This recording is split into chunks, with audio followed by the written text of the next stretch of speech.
Sirdaryo viloyati Guliston tumani Alisher Navoiy mahallasi hududida bir kontur bir mahsulot tamoyili asosida Sanoat qurilish banki bilan hamkorlikda yangi agrar loyiha amalga oshirilgan.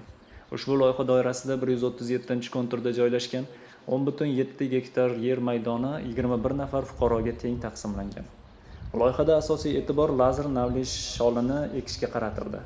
Shu kunga qadar 2025-yil 13-iyun holatiga ko'ra ekin maydonlarimiz yaxshi rivojlanmoqda va agrotexnik talablarga to'liq amal qilinmoqda.